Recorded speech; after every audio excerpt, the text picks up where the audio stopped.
বরং তিনি আমাদের নিয়ে কথা বলছেন। এখানে আপনার কথাই বলা হচ্ছে।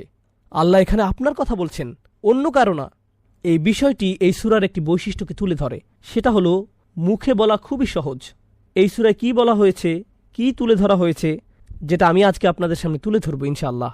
একই সাথে এর প্রতিটি ছোট অংশকে ভেঙে ভেঙে বিশ্লেষণ করব, কারণ এই সূরাটি এতটাই গুরুত্ববহ।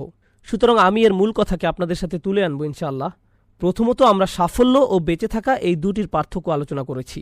আমরা বেঁচে থাকা নিয়ে কিছুটা আলোচনা করেছি, কিন্তু সাফল্য নিয়ে এখনো আলোচনা করিনি। প্রত্যেকটি মানুষই জানে সফল হওয়া বলতে কি বোঝায়, প্রত্যেকেই জানে। এই জন্য তাকে মুসলিম হতে হবে না। প্রত্যেক মাতৃভাষার মানুষই এ সম্পর্কে অবগত। প্রত্যেক সংস্কৃতি, প্রত্যেক সমাজ, প্রত্যেক পুরুষ, নারী বা শিশু তাদের মতো করে সফল হতে চায়। আপনার বাচ্চার জন্য এটা হতে পারে পরীক্ষায় খুব ভালো নম্বর পাওয়া, আপনার জন্য হয়তো এটা প্রমোশন পাওয়া বা চাকরি পাওয়া, কিংবা বর্তমানের চাইতে বেশি টাকা আয় করা, কিংবা নতুন গাড়ি কেনা, বা পছন্দের কাউকে বিয়ে করা, অথবা নতুন বাড়ি কেনা। এটা যাই হোক না কেন, কোনো না কোনোভাবে আপনি এটাকে সফলতা হিসেবে ধরে নিয়েছেন। যার এগুলো আছে, এরকম কাউকে দেখলে কোনো ভাবনা ছাড়াই তাকে দেখেই আপনি মনে মনে বলেন, লোকটি বেশ সফল, উনি সফল মানুষ, সে কিভাবে এমন হলো।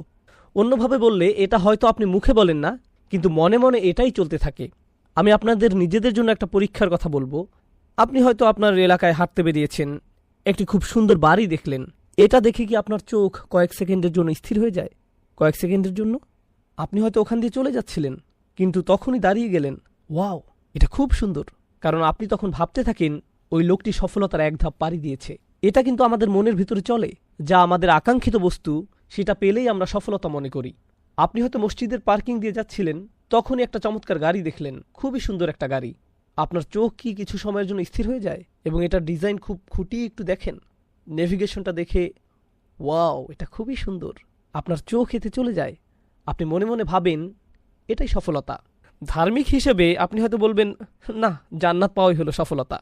আমরা জানি দুনিয়া কোনো সফলতা না। এমন কিছু দেখে আপনি কি বলেন, আমি সেটা বলছি না। আমি বলছি এগুলো দেখে আপনি কি ভাবেন তা নিয়ে।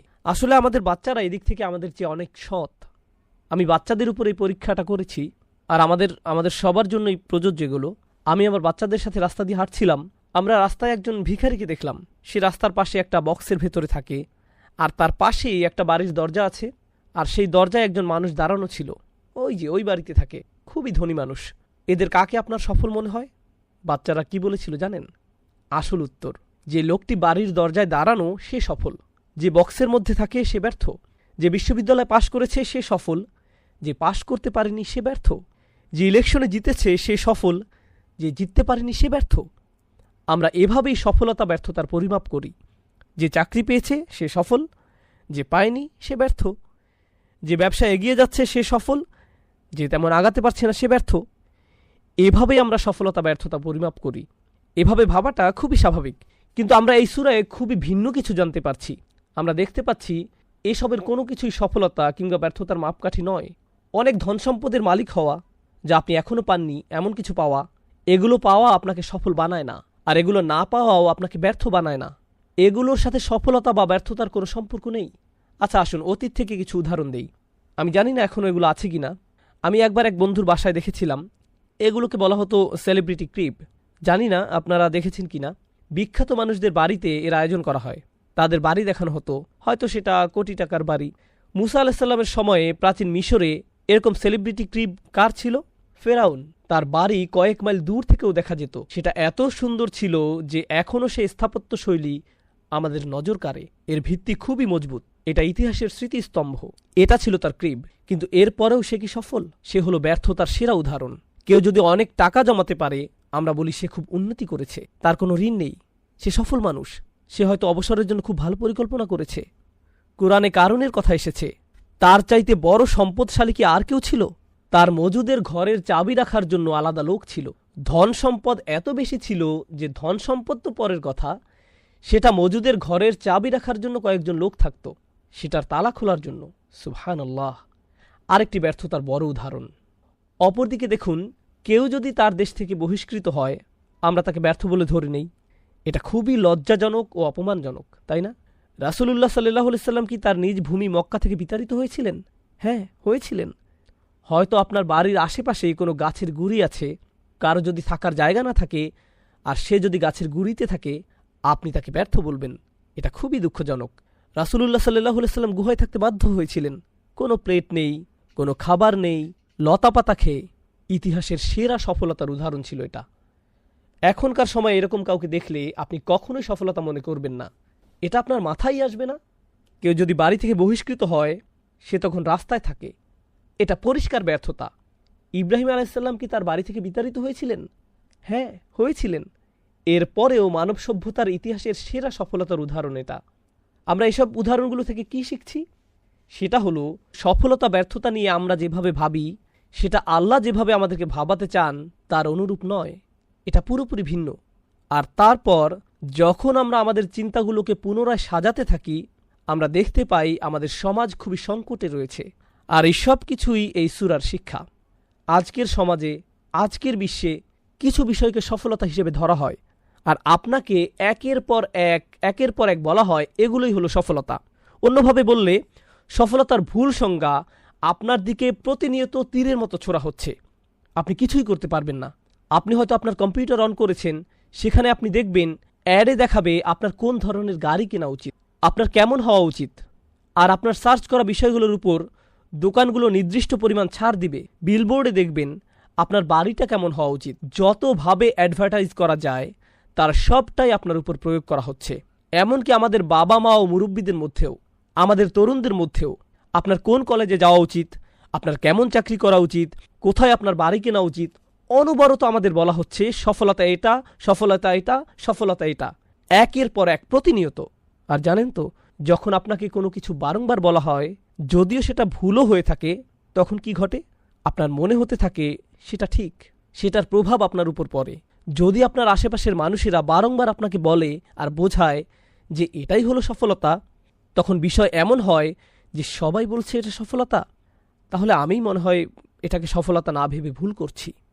সেদিন একজন এসে বলল, নোমান ভাই, আপনি খুব সুন্দর করে বলেছেন, কিন্তু আজকাল এভাবে কেউ ভাবে না। হ্যাঁ, সেভাবেই বলল, কেউ এভাবে ভাবে না। সত্যি এমনটাই হয়ে থাকে। যেহেতু কেউ এভাবে ভাবে না, তাই আমরা ধরে নিয়েছি এটা চলবে না। এটা যদি সত্যি হতো তাহলে সবাই এভাবে ভাবত।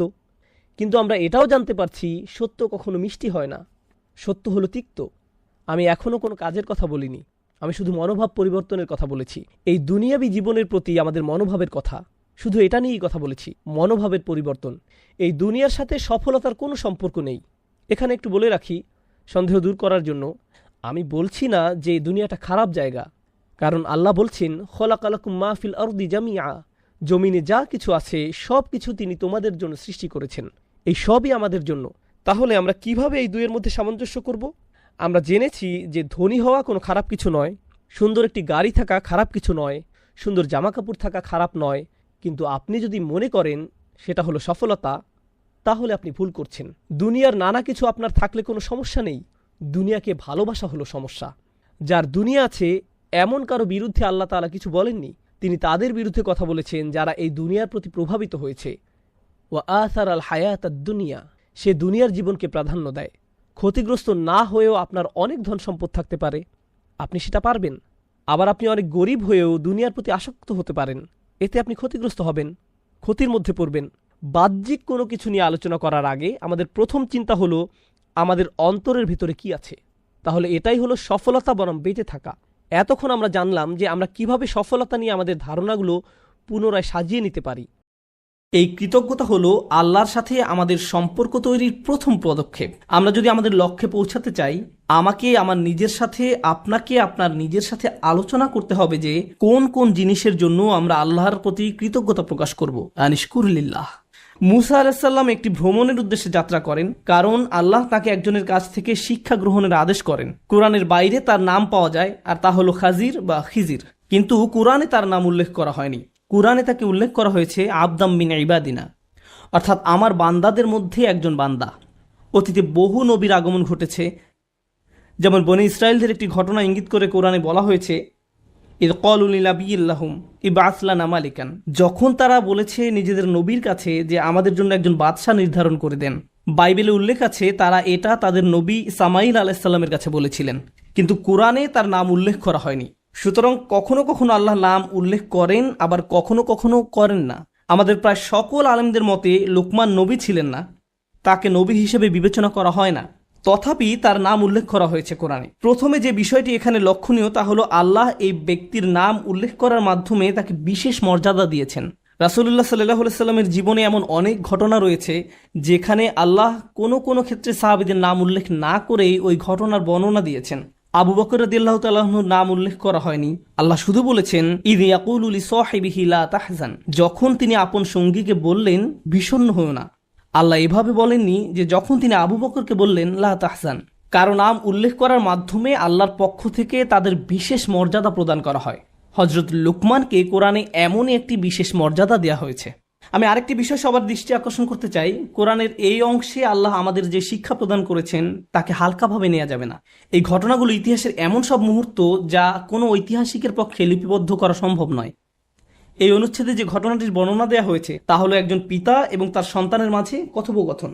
তো এই কথোপকথন হয়তো তাদের বাড়ির নির্জন পরিবেশে হয়েছে, অথবা তারা যখন একত্রে কোথাও ভ্রমণে বের হয়েছিলেন, বা একত্রে কোনো কাজ করার সময় তাদের আশেপাশে কেউ ছিল না, তখন কোনো রেকর্ডিং ডিভাইসও ছিল না।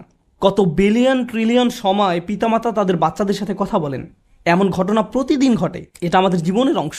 তথাপি এই একটি আলোচনাকে আল্লাহ এত গুরুত্ব দিলেন যে মানবজাতি এই কথোপকথন থেকে কিয়ামত পর্যন্ত হিদায়াত পেতে থাকবে। তাই তিনি এই কথোপকথনকে কোরআনের অংশ করে দিলেন। এটা একটা বিরাট ব্যাপার। আল্লাহ এমন একজনকে সেলিব্রিটি বানিয়ে দিলেন যার সম্পর্কে অন্য কোনোভাবে জানা সম্ভব ছিল না। আল্লাহ এই কথোপকথনটিকে চিরস্থায়ী বানিয়ে দিলেন, অন্যথায় এই সম্পর্কে জানা আমাদের পক্ষে সম্ভব ছিল না। কোরআন থেকে যখন আমরা কিছু শিখবো বা জানবো, আমাদের একটু পেছনে সরে এসে প্রথমে এটার তারিফ করা উচিত, উপলব্ধি করা উচিত যে আল্লাহ আমাদের কত বড় উপকার করেছেন। ওয়ায়ুআল্লিমুকুম মা লাম তাকুনু তা'লামুন, আর তোমাদের শিক্ষা দেবেন এমন বিষয় যা কখনো তোমরা জানতে না। আল্লাহ কোরআনে বিষয়টা উল্লেখ না করলে অন্য কোনোভাবে এই জ্ঞান এবং প্রজ্ঞা সম্পর্কে আমাদের জানার উপায় ছিল না। আল্লাহ লুকমান সম্পর্কে কি বলেছেন? আল্লাহ বলেন ওয়ালাকাদ আতাইনা লুকমান আল হিকমা, আমি লুকমানকে প্রজ্ঞা দান করেছি। এই আয়াতের কিছু অংশ আমি সংক্ষেপে ব্যাখ্যা করব, আর কিছু অংশ বিস্তারিত ব্যাখ্যা করব। একটি বা দুইটি প্রসঙ্গ নিয়ে কথা বলবো। যদি সম্পূর্ণ আয়াত নিয়ে কথা বলতে যাই তাহলে আমাদেরকে এখানে অনেক বেশি সময় থাকতে হবে। যাই হোক, আল্লাহ বলেছেন তিনি তাকে প্রজ্ঞা দান করেছেন। আরবি ভাষায় প্রজ্ঞা বলতে আসলে কি বোঝায়? আল ইলমুন নাফিউন ওয়াল আমালু বিহি, অর্থাৎ এমন উপকারী জ্ঞান যা অনুযায়ী কাজ করা হয়। তাই আপনার অনেক জ্ঞান থাকার মানে এই নয় যে আপনার অনেক প্রজ্ঞাও রয়েছে। এর মানে হলো আপনার অনেক ইলম রয়েছে, প্রজ্ঞা নয়। প্রজ্ঞা বলতে আসলে অন্য কিছু বোঝায়। প্রজ্ঞা বলতে এটাও বোঝায় না যে আপনি যখন অনেক কবিতার উদ্ধৃতি দিতে পারেন বা এমন জ্ঞানগর্ভ কথা বলেন যা শুনে লোকজন বলে উঠে বাহ। ক্লাসিক্যাল আরবির সংজ্ঞা অনুযায়ী হিকমা বলতে এটা বোঝায় না। হিকমা বা প্রজ্ঞা হলো সত্যটাকে গভীরভাবে জানা এবং সে অনুযায়ী জীবনযাপন করা। অতীতের মানুষ হিকমা বলতে এটাই বুঝতেন। ইমাম শাফিঈ রাহমাতুল্লাহ আলাইহি ওয়ায়ুআল্লিমুহুমুল কিতাব ওয়াল হিকমা, তিনি তাদেরকে বই এবং হিকমা শিক্ষাদান করেছেন। তিনি এই আয়াতে হিকমা বলতে রাসূল সাল্লাল্লাহু আলাইহি সাল্লামের সুন্নাহকে বোঝাতেন, কারণ সুন্নাহ হলো কোরআনের জ্ঞানের বাস্তব প্রয়োগ। তাই তিনি এই কানেকশনটি সহজেই বুঝতে পারলেন, আর তাই তার মতে হিকমা হলো সুন্নাহ। যাই হোক, আল্লাহ বলেন আমি লোকমানকে প্রজ্ঞা দান করেছি। তার যে শুধু জ্ঞান ছিল তা নয়, তিনি সে অনুযায়ী তার জীবনও পরিচালনা করতেন। এরপর আল্লাহ এই মানুষটির সম্পূর্ণ জীবনের একটি সারাংশ তুলে ধরেন। অর্থাৎ একজন মানুষের উপকারী জ্ঞান থাকার মানে কি? এই সব কিছুর সারাংশ হলো আনিশকুর লিল্লাহ, আল্লাহর প্রতি কৃতজ্ঞ হও। আরবি বাক্যের ধরন অনুযায়ী বাক্যটি এমন হওয়ার কথা ছিল ওয়ালাকাদ আতাইনা লুকমান আল হিকমা আন ইয়াশকুরা লিল্লাহ, কিন্তু এখানে আনিশকুর লিল্লাহ বলে আমর বা আদেশের দিকে তাৎক্ষণিক প্রত্যাবর্তন করা হয়েছে, আল্লাহর প্রতি কৃতজ্ঞ হও। যেন এখানে একটি আদেশ দেওয়া হয়েছে। অর্থাৎ লোকমান এমন একটি জীবন অতিবাহিত করেছেন যেখানে তিনি বারবার নিজেকেই নিজে বলেছেন আল্লাহর প্রতি কৃতজ্ঞ হও, আল্লাহর প্রতি কৃতজ্ঞ হও। আল্লাহ তাকে এমন প্রজ্ঞা দিয়েছেন যে তিনি নিজেই নিজেকে বলতেন আল্লাহর প্রতি কৃতজ্ঞ হও। বাক্যটি আদেশ সূচক। যারা নাহু জানেন তাদের জন্য বলছি, এটা গুরুত্বপূর্ণ। কেননা আমরা জীবনে এমন পরিস্থিতিতে পড়তে পারি যখন আমরা শুধু আমাদের সামনের সমস্যাগুলোর দিকেই তাকাবো। আল্লাহ বলেন লাকাদ খালাকনাল ইনসানা ফি কাবাদ, আল্লাহ মানুষকে সমস্যা, চাপ, হতাশা, উদ্বেগের মধ্যে নিমজ্জিত করেই সৃষ্টি করেছেন। আমাদের চারপাশ সমস্যায় পরিপূর্ণ। আর যখন আমরা এরকম সমস্যায় পড়ি তখন আমাদের সম্মুখের নেতিবাচক বিষয়গুলো নিয়ে আমরা আচ্ছন্ন হয়ে পড়ি। ঠিক সে সময় কৃতজ্ঞ হওয়ার মতো কোনো কিছু আমরা খুঁজেই পাই না, এটা অসম্ভব হয়ে পড়ে। নেতিবাচক বিষয়গুলো নিয়ে আচ্ছন্ন থেকে একই সময়ে আপনার পক্ষে কৃতজ্ঞ হওয়া একেবারে অসম্ভব। এই দুইটা বিষয় একসাথে অবস্থান করতে পারে না। আপনি কেবল তখনই কৃতজ্ঞ হন যখন আপনার জীবনে ভালো কিছু ঘটে, বা আপনি বুঝতে পারছেন যে ভালো কিছু ঘটতে যাচ্ছে। যেমন কেউ কিছু উপহার দিলে বলেন ধন্যবাদ, সহজ বিষয়, কঠিন কিছু না। তো লুকমান আলাইসাল্লাম সবসময় নিজেকে এভাবে বুঝাতেন যে আমার চারপাশের পরিবেশ পরিস্থিতি যাই হোক না কেন, আমাকে আমার জীবনের দিকে তাকিয়ে দেখতে হবে এই মুহূর্তে আমি কোন জিনিসের জন্য কৃতজ্ঞ থাকব। আল্লাহ আজ্জা ওয়া জাল্লা আমাদের বলছেন, ইন্নাল ইনসানা লাযালুমুন কাফফার, নিশ্চয়ই মানুষ অত্যন্ত অন্যায়কারী, অকৃতজ্ঞ। কোন দিক থেকে আমরা চরম অকৃতজ্ঞ? আমরা সর্বাবস্থায় অভিযোগ করার কোনো না কোনো একটা কারণ খুঁজে পাই সব সময়। কেউ যদি জিজ্ঞেস করে ভাই কি নিয়ে চিন্তা করছেন এখন, না না ভাই কিছু নিয়ে চিন্তা করছি না, সব ঠিক আছে। আর সমস্যা নেই, আপনি আমাকে বলতে পারেন, ঠিক আছে শোনো তাহলে, বর্তমানে আমি অমুক অমুক অমুক অমুক সমস্যায় জর্জরিত। এভাবে আপনার সমস্যাগুলোর একটা বিশাল লিস্ট ধরিয়ে দিবেন তাকে। যেমন এখানকার পরিবেশ মারাত্মক গরম, আমি ক্যালিফোর্নিয়াতে বাস করতাম, এখন টেক্সাসের আবহাওয়া খুবই গরম, টাকার সমস্যা, স্বাস্থ্যকেন্দ্রিক সমস্যা, ব্যক্তিগত সমস্যা, শিক্ষা চাকরি এই নিয়ে সমস্যা, এভাবে নানান রকমের সমস্যার কথা আমরা তুলে ধরি।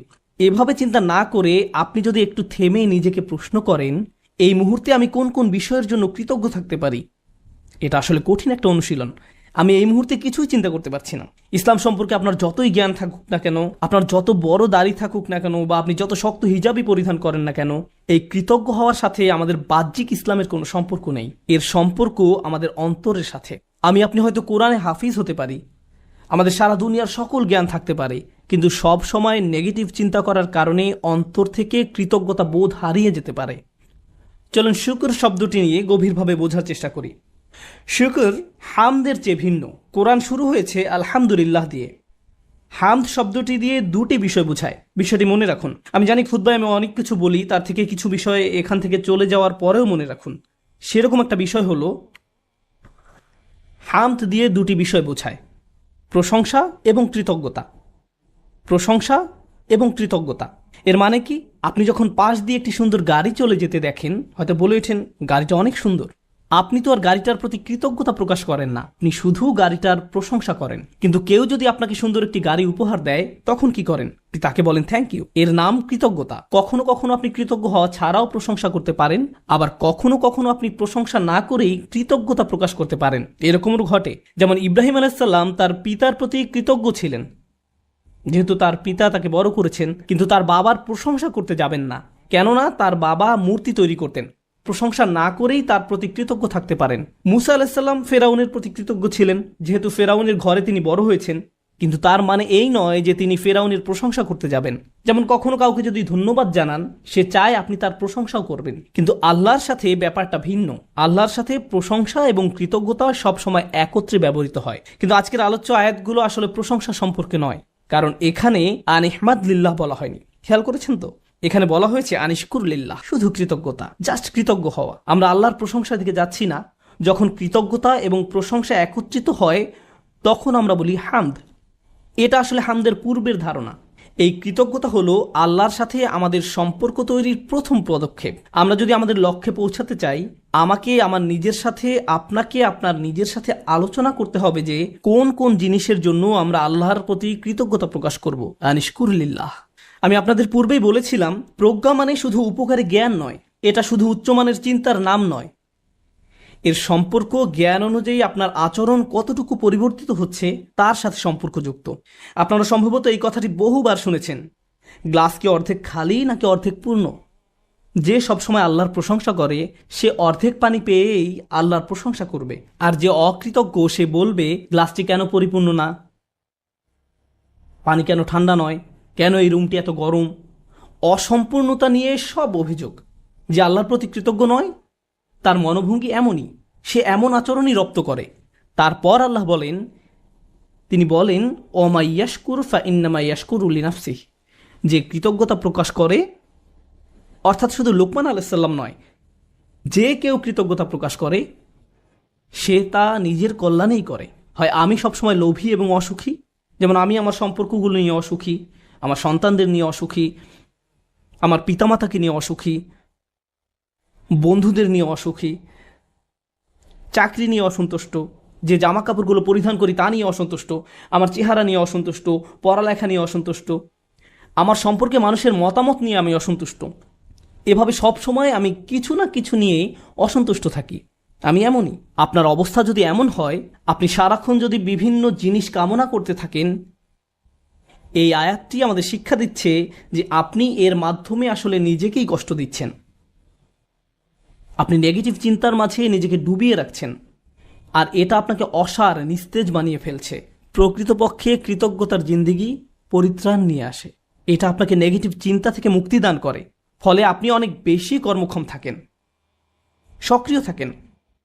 কৃতজ্ঞতা আপনাকে মানসিক শক্তি দান করে, আশাবাদী করে তোলে, উজ্জীবিত করে তোলে। আপনি এমন সব কাজ করতে পারেন যা অন্যথায় সম্ভব হতো না। আমার অভিজ্ঞতা হলো, আশা করি আপনাদের অভিজ্ঞতা এমন নয়, দুর্ভাগ্যক্রমে মুসলিম উম্মাহ হিসেবে আমরা নেতিবাচক চিন্তায় আসক্ত হয়ে পড়েছি। আমরা নেতিবাচকতায় এমন আসক্ত যে কাউকে উম্মার জন্য কিছু করতে দেখলে বলি, কি লাভ এসব করে, কোনো কিছুরই পরিবর্তন হবে না। তার কাজে ভালো কিছু দেখার পরিবর্তে আমরা বলি, আরে ভাই, এতে কোনো লাভ হবে না, কোনো লাভ হবে না, অমুক অমুক সমস্যাগুলোর তো কোনো সমাধান হয়নি।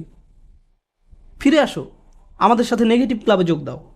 তুমি এত পজিটিভ চিন্তা কেন করো? অর্থাৎ কাউকে পজিটিভ দেখলে আমাদের কেমন যেন একটা গা জ্বালা করে। জিনিসটা তো এরকম হওয়ার কথা নয়। কেন আমরা তাকে আবার নেগেটিভ জগতে ফিরিয়ে আনছি না? দুঃখজনকভাবে কখনো কখনো এই মনোভাব এমন মানুষদের মাঝে দেখা যায় যাদেরকে আমরা অনুসরণ করি, যেমন পিতামাতা।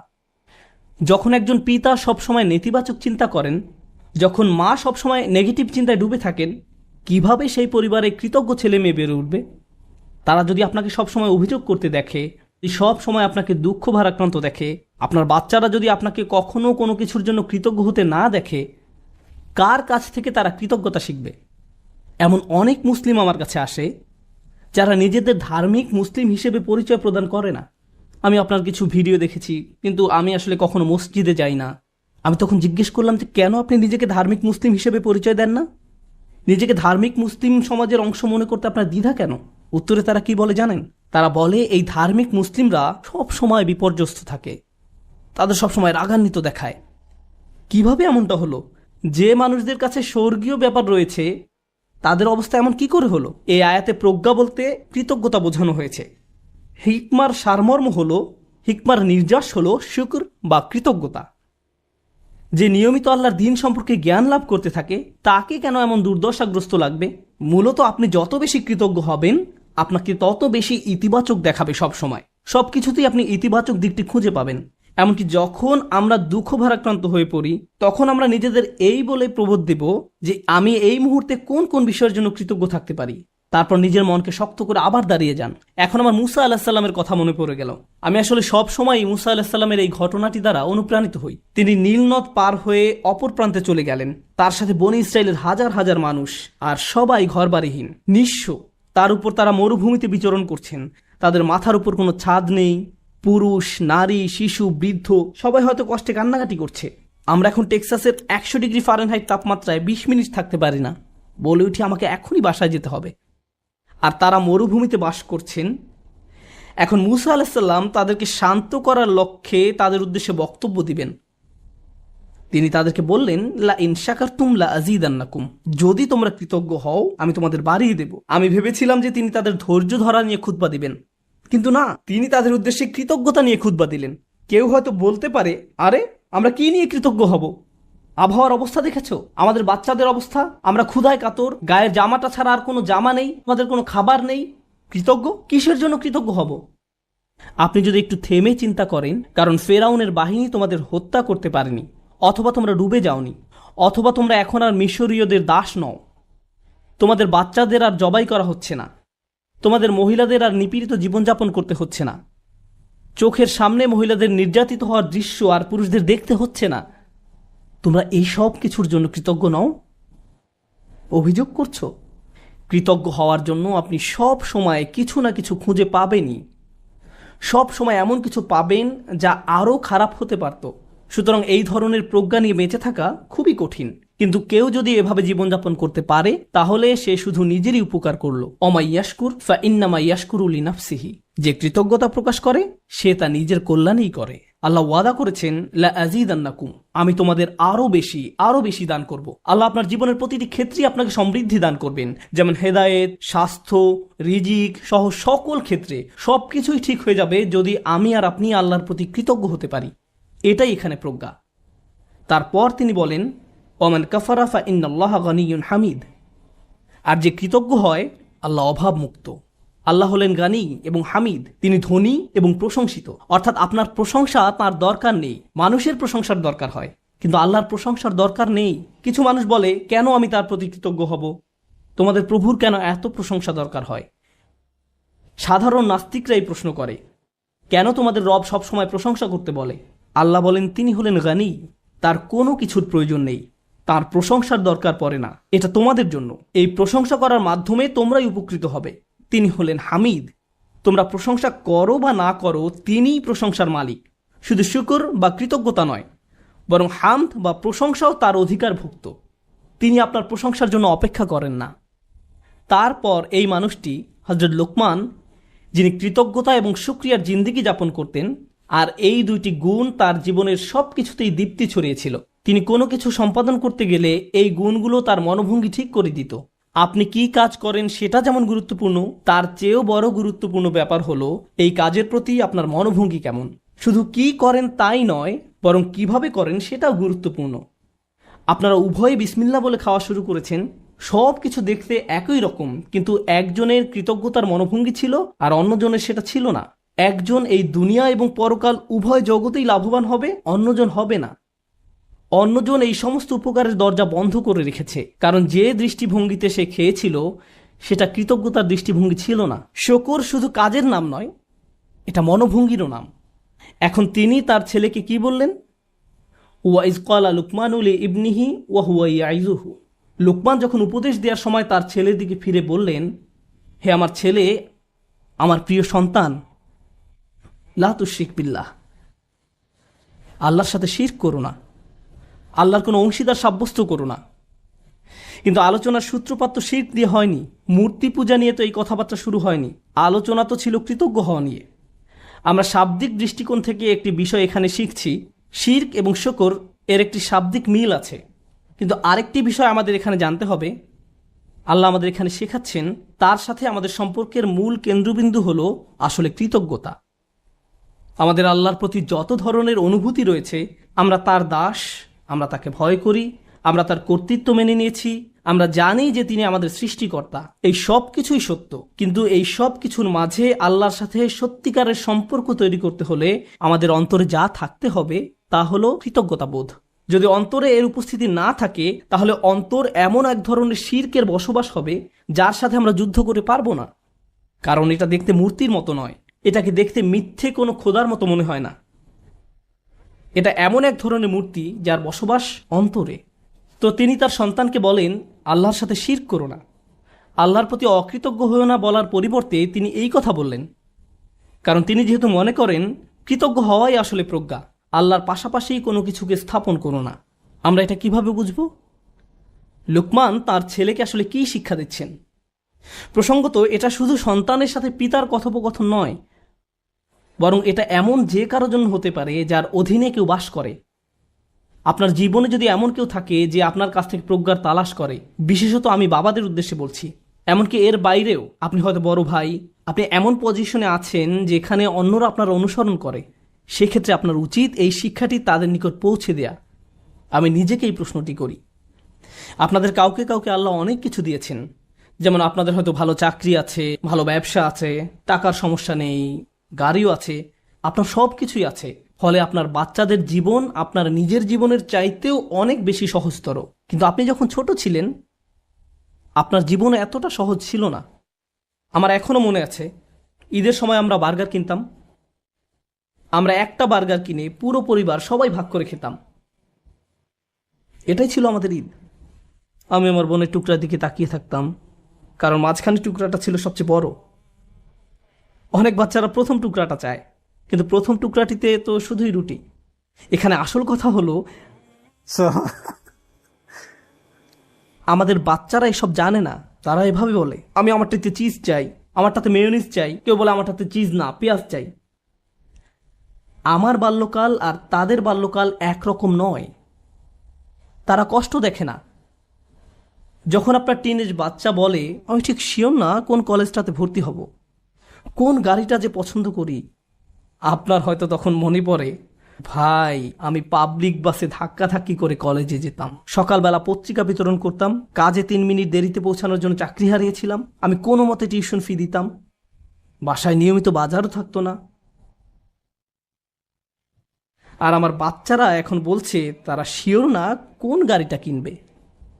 আপনার মন চাচ্ছে দেয়ালে নিজের মাথা ফাটাতে। কারণ আমাদের বাচ্চারা মনে করে তাদের তো এমনিতেই সবকিছু পাওয়ার কথা। তারা কৃতজ্ঞ হওয়ার মানে বোঝে না। এভাবে কারো পক্ষে কৃতজ্ঞ হওয়া সম্ভব নয়। আমাদের উচিত আমাদের বাচ্চাদের টাকার মূল্য শেখানো। তাদেরকে উন্নত জীবন দেওয়ার মানে এই নয় যে তাদেরকে ভালো মানের অ্যাপার্টমেন্ট দিবেন। আপনি হয়তো অতিরিক্ত দিয়ে তাদের ধ্বংস করে দিয়েছেন। আপনার বাসা যদি খেলনায় পরিপূর্ণ থাকে আর তারা শুধু আরও নতুন নতুন খেলনা চায়, 2 দিন আগে কিনে দিয়েছেন সেটা ময়লার বাক্সে, তাহলে এই সব শেখার মানে কি? এই তিলাওয়াতের অর্থ কি? আনিশকুরলিল্লাহ মানে বাবা হিসাবে আপনাকে কৃতজ্ঞতার জীবনযাপন করতে হবে এবং আপনি আপনার সন্তানকে কাজের গুরুত্ব বুঝাবেন, রিজিকের গুরুত্ব বুঝাবেন, তাদের যা আছে তার গুরুত্ব বুঝাবেন। তারা যেন যা নেই তা নিয়ে অসন্তুষ্ট হয়ে না থাকে। ঈদের সময় বাচ্চারা ধনী হয়ে যায়। এই সময়টা ছিল আমাদের বাচ্চাদের কৃতজ্ঞতা শেখানোর একটা সুযোগ। কারণ রমজানের আয়াতের শেষে আল্লাহ কি বলেছেন? যেন তোমরা কৃতজ্ঞ হতে পারো। তুমি কত পেয়েছো? তারা একজন আরেকজনকে এভাবে জিজ্ঞেস করে, 2000 টাকা। আমি পেয়েছি মাত্র 1500 টাকা। আমরা দেয়ার পজিশনে নেই, আমরা শুধু নেয়ার মধ্যে আছি। আমরা আমাদের ছেলে মেয়েদের রাক্ষসে পরিণত করে ফেলেছি। তাদেরকে শুধু ভোগ করা শেখাচ্ছি, আর তাদের চাওয়ারও কোনো অন্ত নেই। আর যখন তাদের কোনো দাবি পূরণ করার অবস্থা না থাকে, আমি এমন অনেক পিতামাতার সম্মুখীন হয়েছি যাদের বাচ্চারা তাদের নিকট এভাবে দাবি জানায়, অবশ্যই আমাকে আইফোন কিনে দিতে হবে। পিতা বলে, না, পারবো না। বাচ্চা তখন বলে, তাহলে আমি আত্মহত্যা করব। তাদের তখন আমার কাছে আসতে হয়েছিল। নতুন আইফোন না পাওয়ার কারণে তারা এমন থ্রেট দিচ্ছিল, কিংবা বাসায় ওয়াইফাই নাই এজন্য এমন করছিল।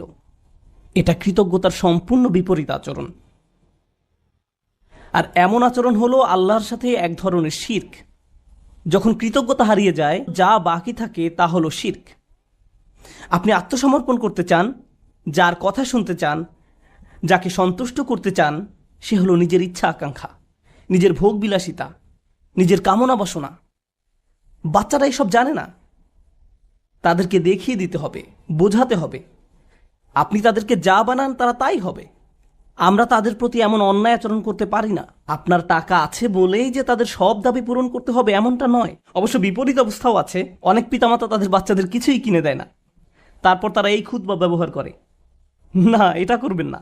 অবতাগি বাইনা যালিকা সাবিলা, মধ্যম পন্থা অবলম্বন করুন। আমি আরেকটা ব্যাপারে দৃষ্টি আকর্ষণ করতে চাই, কারণ বিষয়টা গুরুত্বের দাবি রাখে। আমাদের বাচ্চাদেরকে দায়িত্ববোধ শেখাতে হবে। তারা যখন টিনেজ বয়সে পৌঁছায়, তাদেরকে বাসার ছোটখাটো কিছু কাজ করতে দিন, তাদেরকে বাসার কাজে কিছুটা অবদান রাখতে দিন। তারা যদি এর বিনিময়ে চায়, তাহলে বলুন, তুমিও এই বাসায় থাকো, এখানেই ঘুমাও, তোমাকেও কিছুটা দায়িত্ব নিতে হবে। আপনার বাচ্চাদেরকে দায়িত্ববোধ শেখান, কোনো কিছুর বিনিময়ে না, টাকার বিনিময়ে নয়, অথবা মাস শেষে তাদেরকে নতুন গেম কিনে দিবেন বলেও নয়, কোনো কিছুর বিনিময়ে না।